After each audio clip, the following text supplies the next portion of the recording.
Saudara, lalu apa makna dari pidato Joko Widodo yang bilang tahun politik ini sudah mulai memanas termasuk di antara sesama kawan? Kita ulas bersama dengan pengamat politik sekaligus Direktur Eksekutif Indikator Politik Burhanuddin Muhtadi yang telah bergabung bersama kami di Kompas Malam.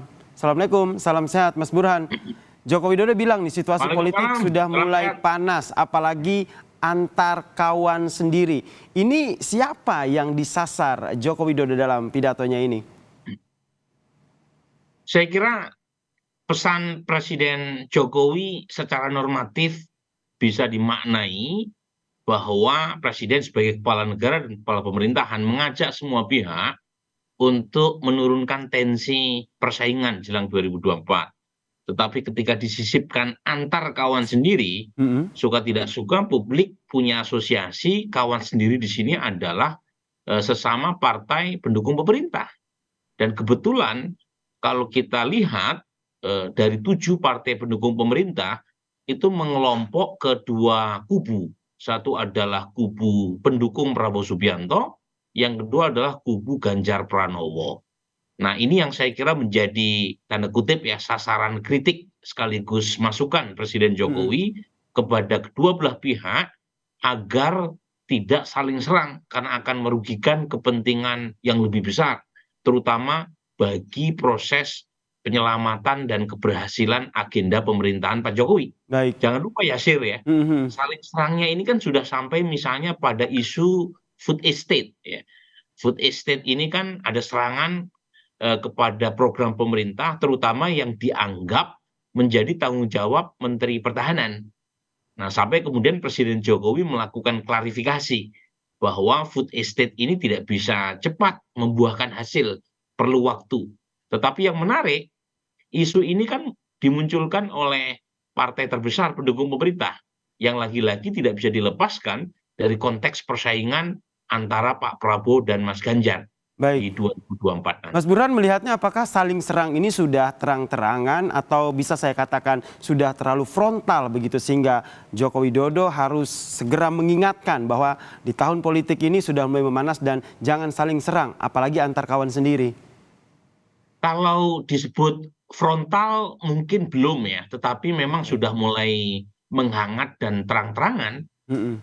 karena serangan terkait dengan food estate itu kan terbuka dan disampaikan oleh Sekjen PD Perjuangan yang disebut sebagai kejahatan lingkungan.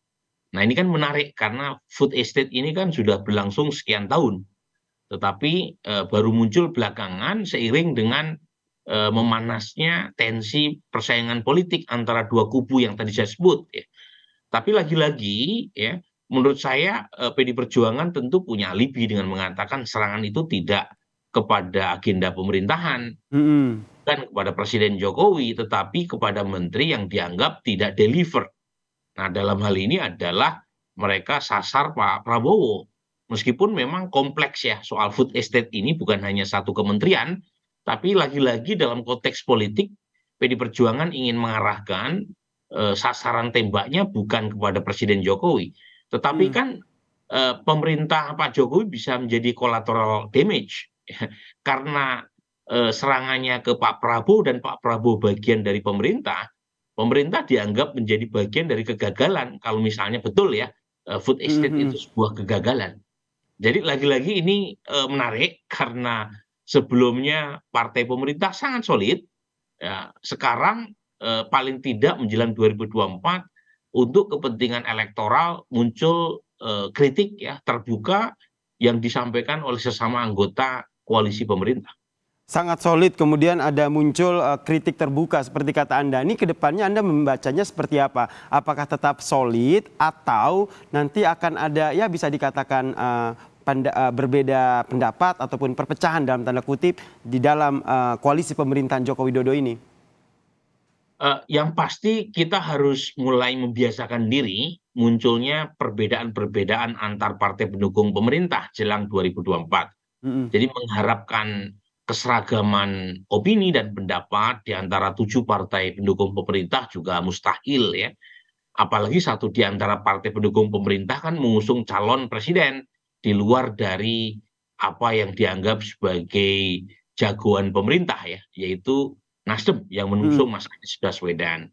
Dan saat yang sama empat partai pendukung pemerintah kan meskipun dengan bahasa yang halus kan beberapa kali juga melempar semacam sindiran kepada PDI Perjuangan ya, dengan mengatakan koalisi PDI Perjuangan dianggap kurang egaliter, Mm-mm. dianggap arogan. Itu kan sindiran-sindiran halus meskipun lagi-lagi tidak terbuka. Tetapi poin saya ya jelang 2024 kita akan semakin sering mendapati pertarungan yang kira-kira itu merepresentasikan kepentingan elektoral gitu ya. Karena kalau dilihat dari sudut mereka adalah bagian dari pemerintah kan nggak ada bedanya. Tapi Mm-mm. Presiden Jokowi Yasir itu punya kepentingan untuk menjaga soliditas partai pendukung pemerintah.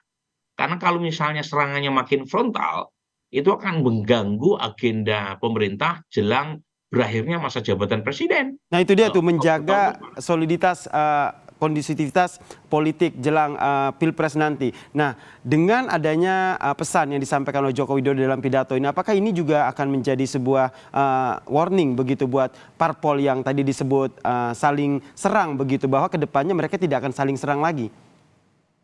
Ya, meskipun tentu warning itu sudah dikirimkan, Hmm. Presiden Jokowi sendiri kan langsung melakukan klarifikasi ya terkait dengan food estate ya. Jadi itu kan bisa dibaca sebagai satu bentuk narasi politik bahwa Presiden Jokowi tidak berharap ya anggota partai pendukung pemerintahnya saling serang terkait dengan program pemerintah. Tapi tidak ada jaminan, Tidak ada tidak ada jaminan ya. jaminan Mm-mm. serangan antar partai pendukung pemerintah berhenti.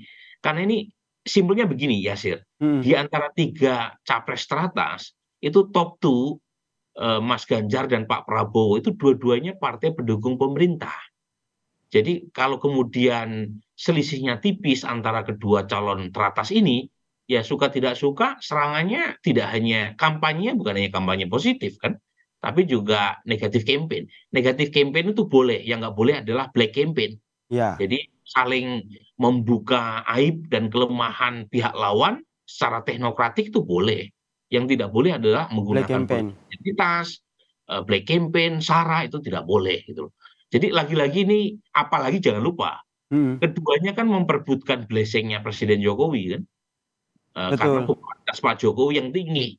Jadi Mm-mm. pada titik tertentu memang suka tidak suka terjadi serempetan gitu ya, antara kubu Prabowo dengan kubu Ganjar Pranowo terkait dengan bagaimana cara memenangkan 2024. Nah, Cuma serempetan ini tentu saja harapannya Mas Burhan tentu tidak berujung pada saling serang ataupun konflik yang berkepanjangan begitu, karena harapan dari Joko Widodo sebagai presiden adalah menjaga kondusivitas dari dinamika politik. Nah, langkah ke depan yang menurut Anda akan diambil oleh Joko Widodo seperti apa? Terakhir. sebaiknya Presiden Jokowi sering-sering mengumpulkan partai pendukung pemerintah, Mm. terutama adalah para ketua umumnya. Kemudian setelah ditetapkan eh, capres dan cawapres oleh KPU, Presiden Jokowi mengundang semua bakal capres dan cawapres, termasuk Mas Anies. Kalau misalnya Mas Anies berhasil mendapatkan tiket dan didaftarkan resmi ke KPU. Jadi supaya Presiden Jokowi tidak dianggap menganak-emaskan beberapa calon tertentu. Jadi Baik. siapapun, termasuk partai pemerintah maupun non pemerintah, harus meletakkan kepentingan bangsa dan negara di atas kepentingan partai dan golongan. Harapan kita semua ya, dan tentu saja menjaga kondusivitas perpolitikan jelang Pilpres dan Pileg ini menjadi tidak hanya tugas Joko Widodo tapi tugas kita semua ya. Terima kasih Mas Burhanuddin Muhtadi atas pemaparannya dan telah bergabung bersama kami di Kompas Malam. Salam sehat Mas Burhan. Salam sehat.